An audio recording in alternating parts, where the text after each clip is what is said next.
La vidéo sans langue de bois que je m'apprête à tourner est une vidéo dont l'idée m'est venue hier soir.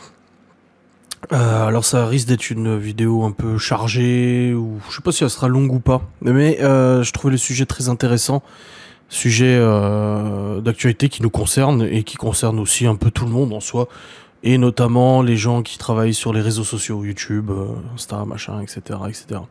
Vous savez que, enfin vous savez, si vous êtes bien conscient que les dramas, les conflits médiatiques, les machins, etc., sont toujours la source de beaucoup de délectation de la part des spectateurs, et ça je peux pas en vouloir aux gens. Je peux pas en vouloir aux gens pas qui se réjouissent, mais qui aiment écouter ce genre de contenu, etc. Parce que moi-même, j'en fais partie. Je vais pas vous mentir, je vais pas vous dire que quand il y a un drama qui se passe sur Internet, mais j'en suis totalement indifférent et ça ne m'intéresse pas d'écouter les vidéos, etc. Non, c'est pas le cas. Je pense qu'on peut faire cette vidéo sans langue de bois peut faire vraiment l'analogie avec notre situation actuelle, où nous avons été du coup accusés dans les médias de plein de choses, accusés dans les réseaux sociaux par des gens, etc., etc. Enfin voilà, on a été suffisamment accusés, traînés dans la boue, etc., pour que je puisse dire que nous sommes nous-mêmes bien placés pour parler de ce genre de choses. Comme je vous l'ai déjà dit, il y a de cela quelques mois, je suivais une chaîne YouTube qui s'appelait Villebrequin. Alors, je ne fais pas cette vidéo pour surfer sur la vague de Villebrequin, des dramas, etc., dans la mesure où, de toute façon, ce sera même pas dans le titre ou quoi que ce soit, même si je pourrais me le mettre dans le titre en disant je parle de Villebrequin, parce que ma communauté qui me suit n'est pas forcément au fait de tous les dramas, de tout ce qui se passe. Comme n'importe quelle autre chaîne, j'ai déjà moi-même été témoin de dramas entre certains youtubeurs, entre certains influenceurs, etc. J'ai toujours gardé un œil distant vis-à-vis de tout ça, fort de l'expérience que nous avons vécue sur tout ce qu'on a pu raconter sur nous, etc., etc., etc. Je pense que ça nous a permis d'avoir une autre vision des choses et nous a permis quand même aussi de relativiser et de se dire que attention avec les informations. Aujourd'hui, à l'heure actuelle, que ce soit dans les médias BFM, les médias traditionnels, BFM, CNews, machin, dans les médias un peu alternatifs, médias pour tous, etc., Frontières et tout, ou médias, enfin réseaux sociaux, Twitter, machin et tout ça, on a appris de notre expérience, donc c'est clairement empirique, on a appris à se méfier, à faire attention aux informations qui nous sont parvenues, qui nous sont données, que ce soit à droite ou à gauche. Le problème en fait actuellement, c'est que je pense la majorité des gens voient la vie d'une façon manichéenne. C'est-à-dire pour les gens, il y a toujours un méchant, il y a toujours un gentil. Il n'y a jamais en fait une nuance entre les deux. Pourquoi ? Parce que nous avons été élevés, nous avons grandi dans une société qui nous a appris que dans la vie, il y avait un gentil et un méchant. Quand tu joues en gamin, tu as le gentil policier, le méchant voleur. Quand tu rentres dans la vie active, tu as les méchants et tu as les gentils. Tu as le méchant patron, les gentils salariés. Les gentils patrons, les méchants salariés. Quoi que tu fasses dans la vie, on te confronte toujours deux visions opposées sans pouvoir t'apprendre, parce que quand t'es gamin, tu forges ton esprit critique et tout ça, mais l'école actuelle, l'éducation nationale et l'école actuelle, c'est mon opinion, ne forge absolument pas nos enfants à pouvoir remettre en question ce qu'on leur dit. Donc on nous apprend que voilà, il y a une bonne façon de faire et une mauvaise façon de faire. Sauf que je pense qu'avec l'expérience, en tout cas nous c'est notre cas avec ce qu'on a vécu et tout ça, et ça serait bien que ce soit le cas de beaucoup de monde. Alors je dis pas que tout le monde voit tout ça d'une manière manichéenne, mais beaucoup de gens sont juste abrutis parce qu'on leur a appris. C'est pas une insulte quand je dis abrutis, c'est juste un fait. Ils sont abrutis parce qu'on leur a appris, et on leur apprend que quand il se passe quelque chose sur notre planète, dans notre société politique, machin, comme Israël-Palestine, comme Ukraine-Russie et tout ça, il y a forcément un gentil, il y a forcément, c'est toujours comme ça. Alors on t'apprend à mettre un petit drapeau devant ton pseudo sur Twitter, on t'apprend à mettre des petites phrases, à faire des hashtags, je suis tant, je suis ça, on t'apprend en fait tout ça, comme on t'a appris depuis tout petit à voir la vie d'une vision manichéenne. Il y a les mauvais élèves, ceux qui ont des mauvaises notes, c'est des cons, et les bons élèves, bah c'est des bons. Alors que peut-être que les mauvais élèves, ils ont des mauvaises notes, mais peut-être qu'ils sont intelligents sur quelque chose d'autre. Mais non, on te catégorise, on te classe et on te dit voilà, la vie c'est comme ça, il y a un méchant et un gentil. Il y a le noir, il y a le blanc. Si tu penses comme ça, t'es mauvais. Si tu penses comme ça, t'es gentil. Et aujourd'hui, ça se traduit dans les médias par des prises de position, une justice sociale qui s'est mise en place depuis plusieurs années maintenant.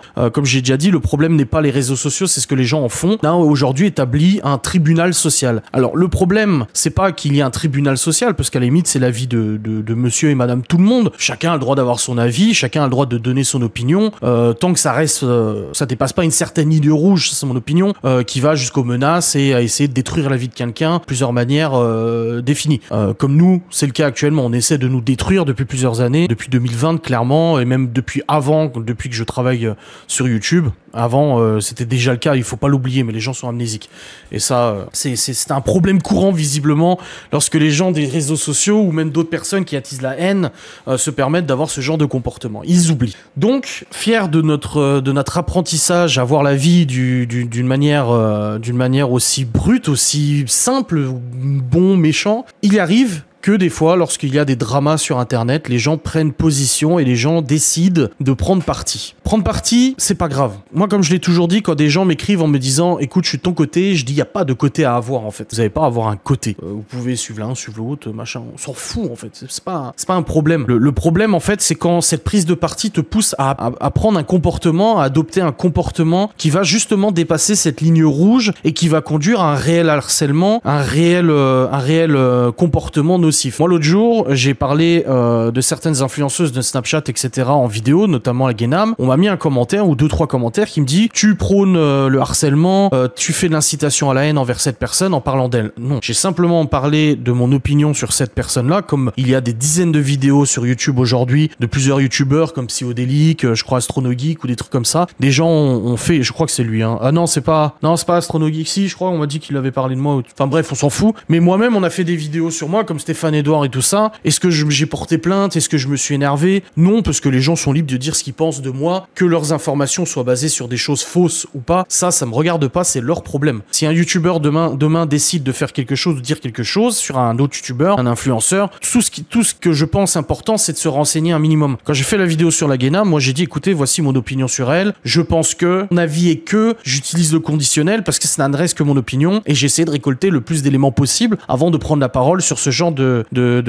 personnes. Donc on vient de me traiter déjà de harceleur parce que j'ai parlé d'une influenceuse à plusieurs millions d'abonnés. Je trouve ça ridicule parce que le harcèlement, nous on le vit et cette dame le vit aussi. Cette influenceuse en vit probablement tous les jours parce qu'aujourd'hui tu ne peux pas être créateur de contenu sur Internet sans avoir un minimum de timbrés de malades mentaux qui veulent te nuire et qui ne sont absolument pas d'accord avec tes idées. Donc ça c'est un premier point. Le deuxième point, comme je vous ai dit, c'est les dramas sur YouTube.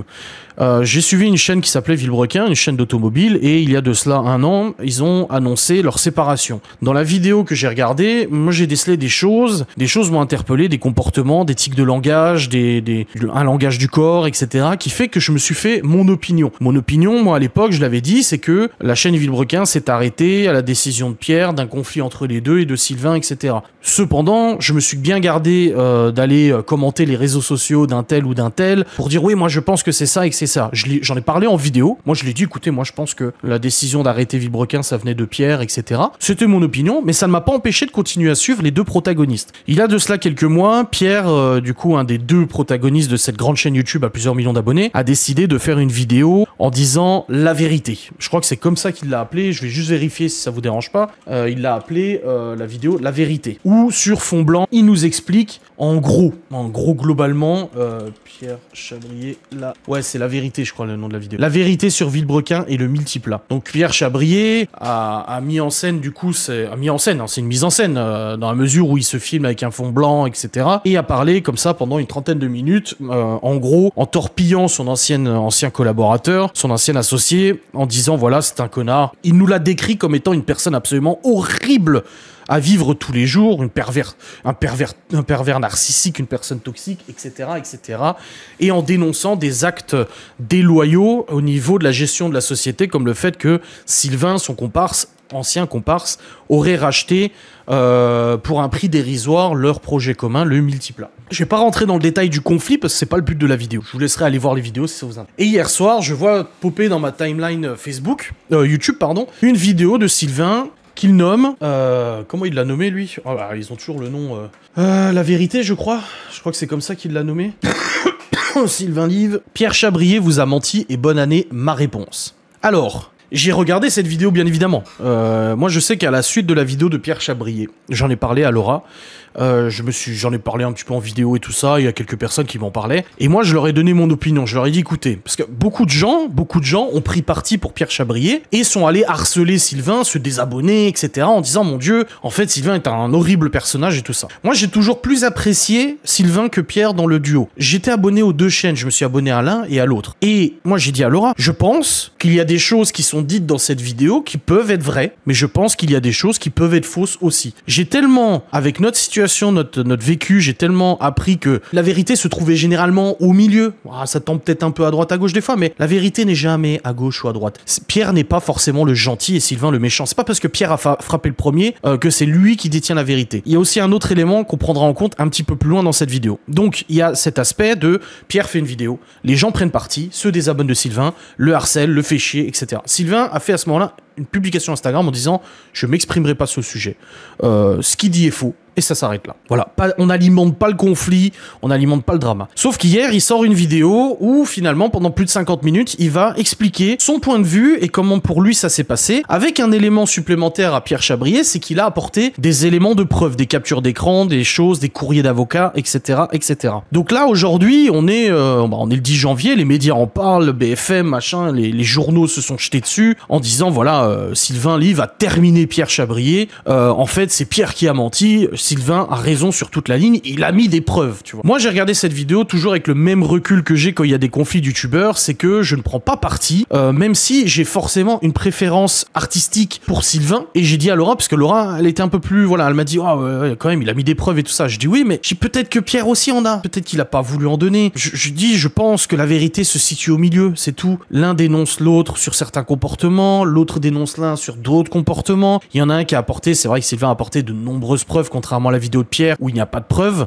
il a apporté de nombreuses preuves et tout ça. Donc aujourd'hui, la communauté se retourne de nouveau en disant « Je me suis trompé, en fait, Pierre c'est un méchant et Sylvain c'est le gentil de l'histoire. » J'ai lu les commentaires sur les réseaux sociaux respectifs de l'un et de l'autre et j'ai pu constater que les gens s'emballent. Voilà, c'est comme ça. Encore une fois, comme je dis, je ne peux pas condamner, enfin déjà je qui pour condamner, mais je ne peux pas reprocher aux gens de se nourrir de ces dramas et d'être curieux parce que le monde est curieux, l'humain est curieux. Demain tu sors dans la rue, il y a ton voisin qui dit « Ah, t'es pas au courant, le couple là-bas ils sont en train de se séparer, il a trompé sa meuf et machin, etc. » Tu vas écouter parce que t'es curieux. C'est comme ça, l'humain, un humain qui est détaché de toutes ces histoires, chapeau, parce que pour moi, les humains sont de toute façon de nature curieuse, les ragots, les potins et tout ça. Donc que les gens se fassent des millions de vues sur ce genre de vidéo, c'est compréhensible. Que les gens se nourrissent de ça. Moi, je préfère voir une vidéo où il tasse une bagnole que ce genre de vidéo, mais j'étais quand même content de regarder cette vidéo parce que je me suis dit, ah, il répond. Et il explique dans la vidéo qu'il n'avait pas l'intention de répondre mais au bout de plusieurs mois de harcèlement, etc., il s'est dit qu'il était temps de répondre. Et c'est vrai qu'avec Laura, plusieurs fois dans sa vidéo, il a tenu des propos, il a eu des petites remarques que nous-mêmes nous avions eues. Parce que, et là je fais l'analogie avec notre situation à nous personnels, comme vous le savez, ça fait maintenant plusieurs années que nous sommes sous les feux des projecteurs, que nous sommes la cible d'un harcèlement extrêmement massif, de menaces, de tentatives d'intimidation, de tentatives d'entrave à notre entreprise, à notre fonctionnement, à notre famille, des tentatives de faire placer les enfants, tentatives de foutre le feu à notre baraque, enfin voilà, de mettre en péril notre sécurité, etc. Parce que les médias ont fait leur pain béni, les médias se sont dit, il y a une affaire banale, c'est une affaire banale, hein, une affaire banale, du coup, qui peut faire la une de l'actualité parce que ça concerne des influenceurs, boum, on va se jeter dessus. Donc c'est vrai que pendant un moment, nous n'avons pas répondu aux médias, nous n'avons pas pris la parole dans les médias parce qu'on s'est dit, à quoi bon, à quoi ça sert, nous on sait. Mais le souci en fait, c'est qu'il y a plusieurs... Moi on me dit souvent, oui, faut laisser pisser, faut laisser les gens ignorer. Mais vous savez, au bout d'un moment, on reste des humains. On a un ego, on a une fierté, on a aussi l'envie de crier sur tous les toits quand quelque chose nous concerne. Donc quand tu es traîné dans la boue pendant plusieurs mois, plusieurs années, qu'on t'insulte, qu'on dit de toi des choses horribles, qu'on prétende des choses horribles, qu'on invente des choses sur toi, etc., qu'on t'accuse de tous les maux, au bout d'un moment, t'as envie de répondre. Et nous avons plusieurs fois répondu avec Laura, avec des droits de réponse. C'est un droit, on a le droit de répondre aux accusations qu'on nous porte, que ce soit des médias, que ce soit des particuliers ou que ce soit des partis adverses. Nous avons le droit de répondre parce qu'au bout d'un moment, c'est bien beau de se prendre des balles, mais on a quand même le droit de nous défendre. C'est d'ailleurs ce que j'ai fait pendant de nombreuses années, parce que les gens tendent à oublier que je suis, Laura et notre cadre familial, sommes victimes d'un harcèlement depuis maintenant 2020. On est victimes d'un harcèlement et de tentatives répétées de nous détruire. Les mots sont là, ils sont durs, mais nous en avons la preuve, nous avons les preuves. Et justement, c'est là où je veux en venir. Aujourd'hui, l'opinion publique décide que Sylvain a raison parce qu'il a apporté des preuves. Est-ce que c'était nécessaire de mettre des preuves? Est-ce que s'il avait fait cette vidéo sans apporter de preuves, il aurait convaincu l'opinion publique? Et plus profondément dans la question, est-ce qu'il faut convaincre l'opinion publique? Est-ce que quand tu fais un droit de réponse public, que ce soit Laura qui a fait un article dans le Parisien en apportant des preuves, d'ailleurs, petit aparté, Laura a apporté de nombreuses preuves pour l'article du Parisien qui la concerne, et 90% de ces preuves n'ont pas été exploitées par le journal et ont été juste écartées car elles mettaient en péril, clairement je le dis, ces preuves étaient irréfutables et mettaient en péril l'image qui a été vendue de certaines personnes ou certaines prises de position dans les médias, etc. Donc, nous aussi, on s'est dit, preuve. On a fait des vidéos où on a montré des choses. On a montré des SMS, on a montré des captures d'écran, des conversations privées, des choses, etc., etc. On a montré de nombreux éléments en vidéo et ça a vraiment, oui, convaincu certaines personnes. Mais est-ce qu'il était nécessaire de montrer ces preuves? Est-ce que Sylvain avait besoin de montrer ses preuves? Est-ce qu'il avait besoin de faire cette vidéo réponse? Parce qu'au final, faire cette vidéo réponse, les gens vont te dire, et j'ai vu dans les commentaires de Sylvain, oh, vous êtes pas obligé d'étaler votre linge en public, nanani, nanana. C'est hypocrite, parce que dans ce cas-là, pourquoi tu regardes la vidéo? Les gens sont comme ça, ils sont curieux de toute façon de nature, et quand il y a un conflit entre youtubeurs ou influenceurs ou même personnalités publiques, stars ou quoi que ce soit, les gens sont friands de savoir ce qui s'est passé. Ils ont envie de prendre parti parce qu'on leur a appris dans la vie que de toute façon il y avait toujours un gentil et un méchant. Voilà pourquoi ça se passe comme ça aujourd'hui dans notre société. Parce qu'on a été programmé pour ça. Donc quand il y a un conflit, il faut qu'il y ait un gagnant et un perdant. Alors que vous savez qu'il peut y avoir deux perdants dans l'histoire. Et c'est ce que je ne me tue de répéter depuis de nombreuses années. Quand les gens continuent de nous harceler, continuent de commenter ou faire des vidéos sur nous en disant ça ira en justice, machin. Je dis à ces gens, mais vous ne vous rendez absolument pas compte des conséquences qu'il y aura. Parce que aujourd'hui, la lumière est là, mais demain, si tout est justement poursuivi, la lumière sera faite sur l'intégralité des éléments. Et cette intégralité n'est pas belle du tout. Moi, on m'a traîné dans la boue. Laura, on l'a traîné dans la boue. On nous a tellement traîné dans la boue aujourd'hui que de toute façon, on peut pas être plus sale. Mais aujourd'hui, on l'assume. On assume et puis c'est tout, c'est comme ça, c'est fait, c'est fait. Mais je pense qu'il y a des gens qui ne sont pas prêts à assumer justement dans des dramas. Il y a des dramas comme ça où il y en a un qui va avoir une parole plus forte que l'autre. Il va apporter plus de preuves que l'autre. Alors qu'au final, c'est la merde au milieu. Et la vérité se trouve dans la merde. Et c'est ça le problème en fait des réseaux sociaux actuellement. C'est qu'au final, est-ce qu'il est nécessaire de prendre la parole pour se défendre? Moi, je pense que oui, parce que c'est une question personnelle. Tu ne peux pas reprocher à quelqu'un qui est acculé, qui est insulté, qui est harcelé, comme Sylvain l'a été et tout ça. Tu peux pas lui reprocher de vouloir prendre la parole. Il en a le droit et il en a surtout l'opportunité. Et c'est ce que j'ai toujours dit. Les réseaux sociaux sont nocifs sur plein de points, sont difficiles à vivre sur plein de points. Mais aujourd'hui, on a l'opportunité d'avoir un canal de diffusion et une parole sur Internet. Je sais que demain, si je fais une vidéo pour m'exprimer sur un tel ou tel sujet, les gens, curieusement, vont être là et ça va faire des vues et tout ça. D'ailleurs, c'est bien pour ça que quand on m'a expliqué, on m'a demandé si je faisais de l'oseille sur cette histoire. J'ai dit non, si je devais en faire, vous inquiétez pas que je pourrais en faire beaucoup. Donc depuis de nombreuses années maintenant, depuis 2020, j'ai jamais eu l'idée de faire de l'oseille sur cette histoire. Sinon, croyez-moi que j'en aurais fait beaucoup plus et qu'aujourd'hui, je serais pas dans ces situations où je roulerais pas en bagnole d'occasion ou quoi que ce soit. Parce que croyez-moi que des vidéos drama, ça rapporte énormément d'argent. La vidéo de la séparation a rapporté plus de 1500 €. Je les ai vus les stats, 1500 € pour une vidéo séparation. Enfin, je veux dire, tu vois les gens à quel point ils sont curieux. Donc, en réalité, si tu prends la totalité de mon contenu, et je parle de moi personnellement, j'en suis à presque 5000 vidéos en l'espace de 5 ans. Les vidéos droit de réponse, machin, ça représente une infime partie, une dizaine de vidéos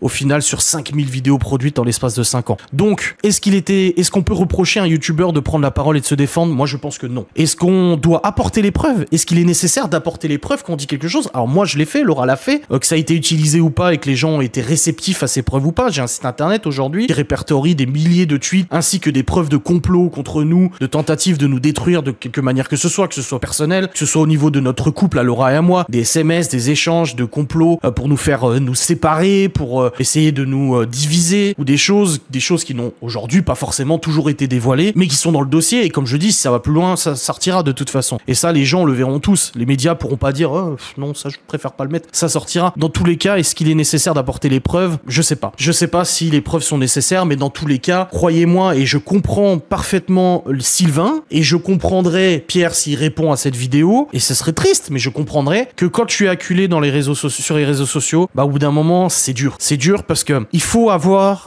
un tel recul, il faut réussir en fait à se construire un tel recul entre ton image publique et toi personnellement pour pouvoir supporter ce genre de choses. Aujourd'hui, moi, mon entourage me le dit, Laura me le dit, putain, t'es blindé parce que 5 ans, enfin, ça fait même pas 5 ans, ça fait presque 10 ans que je suis sur YouTube, 9 ans, c'est ça, hein, ouais. Ça fait quand même de nombreuses années que je suis sur YouTube, que je suis en première ligne. Je le rappelle que de 2016 à 2020, j'étais en charge de la modération, de gérer les commentaires haineux, les polémiques, les dramas, de contacter les partenariats, contacter des forums pour faire supprimer des sujets gênants, des trucs, j'étais en charge de ça. Donc le stress et la pression, la tension qui était mise sur ce genre de trucs, c'est moi qui l'ai eu. Donc ça fait aujourd'hui presque 9 ans que je suis sous le feu des projecteurs et qui suis en première ligne du harcèlement. Malheureusement, mes proches aussi en ont subi beaucoup, en ont subi à cause des haineux, etc., des réseaux, des médias, etc. Mais je suis là, je suis devant. Donc je suis bien placé pour savoir qu'au bout d'un moment, c'est compliqué. Et au bout d'un moment, t'as envie de taper du poing sur la table.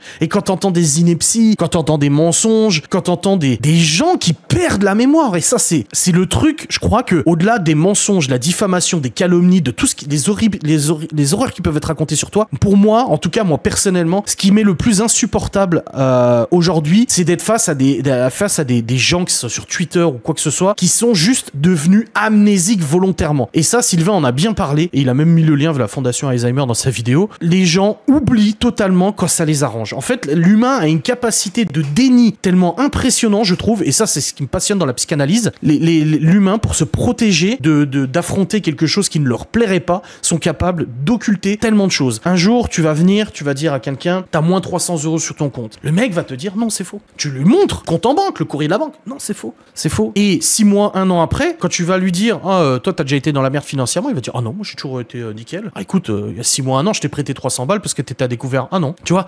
Et c'est ça, en fait, qui me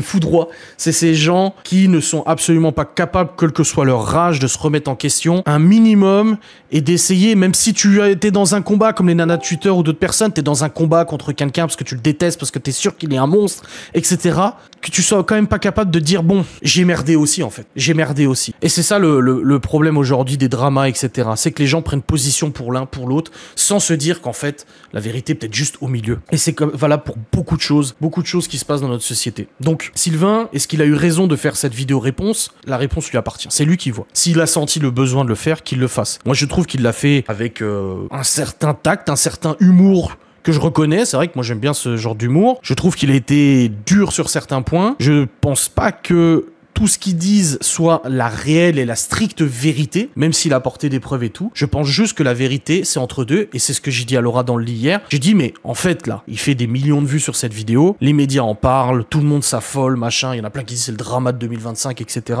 J'ai dit à Laura, mais en réalité, ce qui se passe là entre Sylvain et Pierre, c'est juste une banale connerie d'anciens associés. C'est une banale dispute de 2 ex-associés qui ont mis un terme à leur collaboration. C'est tout. C'est juste con, mais c'est comme ça. C'est banal. Et Internet aujourd'hui a cette faculté de rendre extraordinairement populaire des sujets qui sont juste cons et banals. C'est tout. Et c'est ça, en fait, la force d'Internet. Là, c'est une force négative. C'est de rendre important des trucs qui, au final, gèrent des conflits entre 2 ex-associés. Mais tous les jours, le tribunal des commerces envoie. C'est juste qu'aujourd'hui, c'est médiatisé et on peut pas leur en vouloir pour une question d'ego, pour une question d'image, pour une question de partenariat, de machin. Et ben, il faut prendre la parole et se défendre. Moi, je l'ai fait aussi. Plusieurs fois, je me suis défendu. Laura s'est défendue. On a apporté des preuves, des choses, etc. pour taper du poing sur la table et dire, oh, stop maintenant. On raconte tellement de choses sur nous, mais vous savez pas ce qui s'est passé derrière. Ou alors, vous avez oublié ce qui s'est passé derrière. Tout ce qui a été tenté pour nous détruire et qui est encore tenté aujourd'hui pour nous détruire. Je le rappelle quand même qu'aujourd'hui, le seul but, c'est de détruire cette famille. C'est le seul but. Il y a aucun but de vouloir que les gens assument. Non, le but est la destruction la plus totale. C'est tout. Et ça, c'est grâce aux médias, grâce à Internet. Parce que au final, nous créateurs, on est cons aussi. On marche, on met les pieds dedans. Parce qu'on est touché à notre ego. Parce qu'on est touché à notre image. Parce que voilà.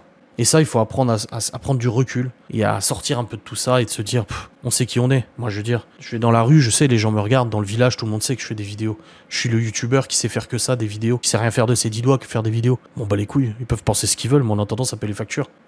Pourquoi comparer, pourquoi critiquer, pourquoi juger? On s'en fout en réalité. Mais des fois, quand ça fait 1, 2, 3, 4, ça cumule, ça cumule, ça cumule. Pendant plusieurs mois, on te raconte la même connerie. Genre que c'est les parents de Laura qui ont acheté la maison, que j'ai dû me marier avec elle en échange, machin. Tu te dis, mais c'est quand même aberrant cette histoire. C'est quand même aberrant cette histoire.